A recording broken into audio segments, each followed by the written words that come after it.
এই দেশের স্বাধীনতার প্রথম উচ্চারণ এসেছিল আমাদের কণ্ঠ থেকেই। We revolt and I hereby declare the independence of Bangladesh. এই শব্দগুলো শুধু ঘোষণা ছিল না, এগুলো ছিল বুক চিরে বেরিয়ে আসা আমাদের অন্তরের শপথ। এই সকল উচ্চারণের সাথে জড়িত আছে রক্ত, ত্যাগ, আত্মবলিদান আর স্বাধীনতা ও সার্বভৌমত্বের ইতিহাস। কিন্তু সত্য বলতে কি, আমাদের এই পথ চলা কখনই সহজ ছিল না। পরিকল্পিতভাবে সশস্ত্র বাহিনীকে দুর্বল করার চেষ্টা করা হয়েছে। বিডিআর হত্যাকাণ্ডে একদিনে আমরা হারিয়েছি আমাদের শ্রেষ্ঠ সন্তানকে। মেজর সিনহা, মেজর জাহিদের মতন সাহসী অফিসারদের রাষ্ট্রের চোখের সামনে নির্মমভাবে হত্যা করা হয়েছে। শত শত কর্মকর্তা মিথ্যা মামলার জেল কেটেছেন, গুম হয়েছেন, চাকরিচ্যুত ও পদোন্নতি থেকে বঞ্চিত হয়েছেন, পরিবার সহ নিঃস্ব হয়েছেন। আজ এখানে উপস্থিত আছেন সেই শহীদদের পরিবারগুলো যারা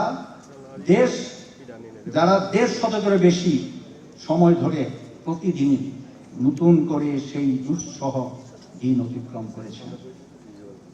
তাদের দাবি খুব বড় কিছু নয়, তারা শুধু সত্য জানতে চান, ন্যায় বিচার চান, কেন কোনো প্রহসন নয়। আজ এখানে উপস্থিত আছেন মেজর সিনহার মা, একজন মা যিনি রাষ্ট্রের কাছে শুধু একটু জানতে চান আমার সন্তানের অপরাধ কি। আজ এখানে উপস্থিত আছেন মেজর জাহিদের পরিবার, যার আত্মত্যাগের উপর আমরা দাঁড়িয়ে আজ আমরা মুক্ত বাতাসে কথা বলতে পারছি।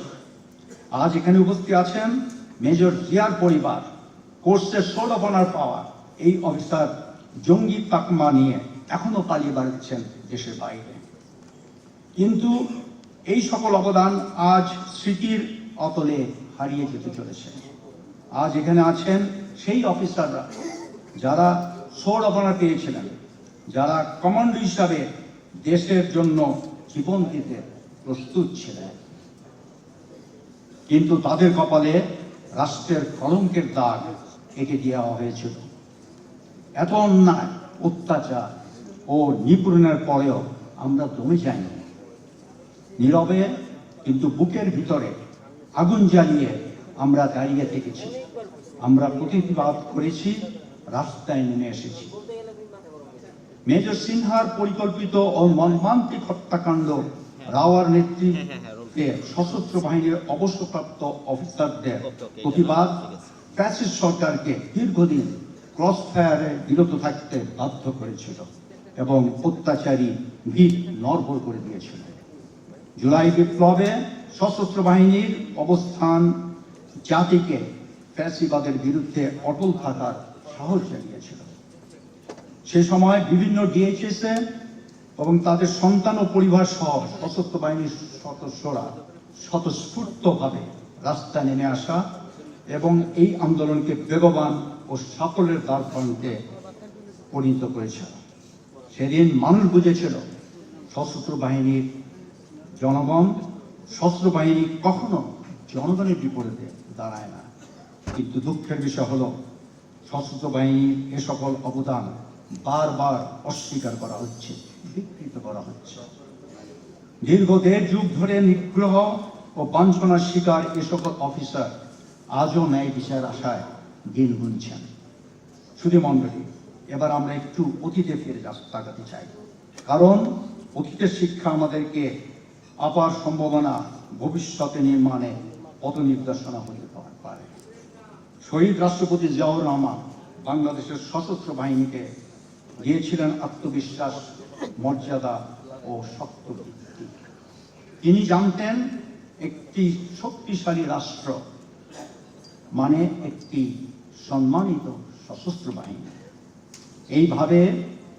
একইভাবে দেশনেত্রী খালেদা জিয়া গণতন্ত্র পুনঃপ্রতিষ্ঠা করে বাহিনীকে রাজনীতির হাতিয়ার না বানিয়ে বরং রাষ্ট্রের রক্ষা রক্ষাবাচক হিসাবে মর্যাদা দিয়েছিলেন। সার্বভৌমত্ব মানে শুধু মানচিত্র নয়, সার্বভৌমত্ব মানে মাথা উঁচু করে বাঁচার অধিকার, ন্যায় বিচার পাওয়ার অধিকার, অন্যায়ের সামনে না বলার সাহস। জনাব তারেক রহমান, আজ আমরা আপনার কাছে কোনো বিশেষ সুবিধা চাই না, আমরা শুধু চাই ন্যায় বিচার। আমরা চাই আমাদের সদস্যরা ও সন্তানেরা যেন আর কোনো রাষ্ট্রের হাতে অপমানিত না হন। আমরা চাই সশস্ত্র বাহিনী আবার তার গৌরব ফিরে পাক। আপনি শহীদ জিয়ার সন্তান, আপনি মরহুমা বেগম খালেদা জিয়ার উত্তরসূরি। এই নামগুলো শুধু পরিচয় নয়, এগুলো দায়িত্ব। আপনার ঘোষিত 31 দফা আজ এই দেশের মানুষের মুক্তি এবং আকাঙ্ক্ষার সনদ। সেই পথচলায় আমরা আপনার পাশে আছি। ইনশাল্লাহ আপনার নেতৃত্বে এমন একটি বাংলাদেশ গড়ে উঠবে যেখানে একজন সৈনিক মাথা উঁচু করে বলতে পারবে, আমি রাষ্ট্রের গর্ব, রাষ্ট্র আমার গর্ব।